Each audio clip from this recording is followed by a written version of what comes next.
Hey study fans, it's Camus, or Quasm if you're watching me on YouTube, and welcome to Chess Beauty. This is number 86. At the end of 85, we left you with this position, white to play and win. So if you haven't seen it before, give it a shot. Okay, so as I said at the end of 85, this one is actually pretty easy. I think practically everyone who tries to solve this will solve this. And this is a study called Excelsior from Korolkov, whom we saw a couple of Chess Beauties back. And the reason I chose this, because when I was researching Korolkov, everyone mentioned this study as being particularly a reputation maker for him. The reason it's a reputation maker is because, well, first of all, it brought into the world of endgame studies the Excelsior theme, which Sam Lloyd had actually created in the chess problem world. And secondly, this study was actually composed to illustrate a famous poem by the same name by Longfellow, which I won't bore you with a recitation of the poem, but it's about a lad who cries Excelsior, which is Latin for onward and upward. It essentially climbs a mountain against the advice of the local villagers and is found frozen at the top the next day. Anyway, as though it's kind of unusual, as not many studies have been composed to illustrate stories or poems, as in this case.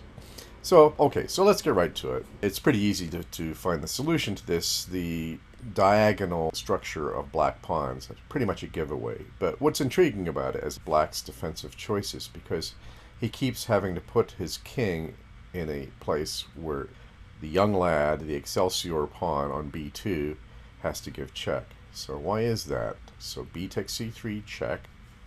And you see black's best chance to survive is to somehow queen one or both of these pawns. So black really can only play c5, because what happens? What if he plays king to c4? Then queen to b3, check. King to d3. He's got to try and hang onto these pawns. Queen to c2, check. King to e3, queen to d2, king to f3, queen to d3, king to g2, and now we win. We just take that pawn, and the other pawn is pinned for the moment. Classic queen and pawn on the 7th rank strategy.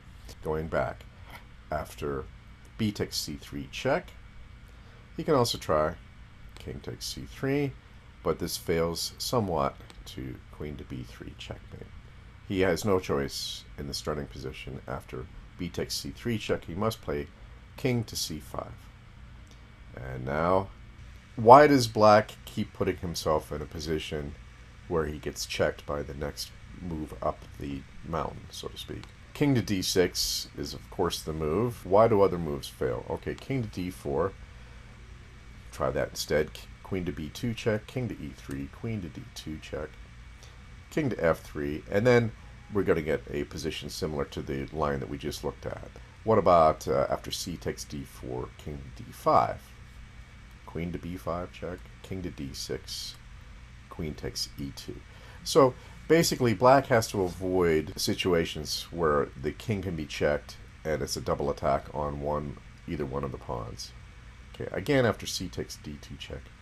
E takes d4 is another try. Queen to c2, check. King to b6, queen takes e2. So after c takes d4, one last try before we get back to the main line. King to c6 is another possibility. Queen to e4, king to b6, and we can see that pawn is falling and black is lost. Alright, so let's continue with the main line. Obviously, king to d6 is the move, and if that just sets up another pawn move here. Okay, so there's other tries, but of course, by now, anybody is going to play d takes e5. Again, black has to play king to e7, setting himself up for the next check.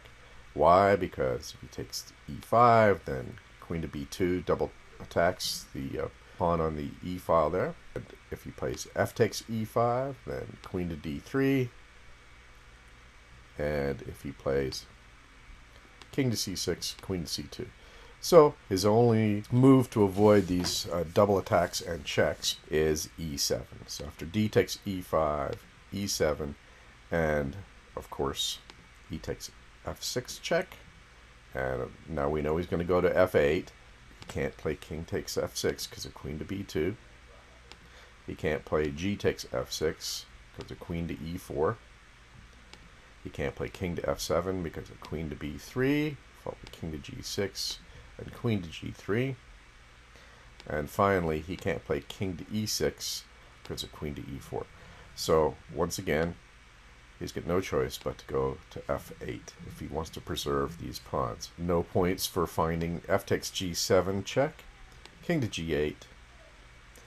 And why G8? Well, because if he takes on G7, queen to B2, and if he goes to F7, queen to F5. So, once again, he's forced to go here. And finally, the young lad has reached the top of the mountain and sacrifices himself. King to H8 is forced, and now queen to B2, king to G8, and queen takes E2 with a very simple win. Okay, so this is more of an amusing study and of historical value than really a challenge.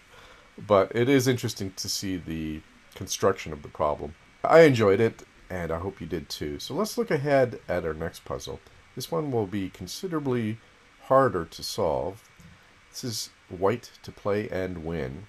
I will share the solution with you in Chess Beauty 87. Thank you for watching. Bye-bye.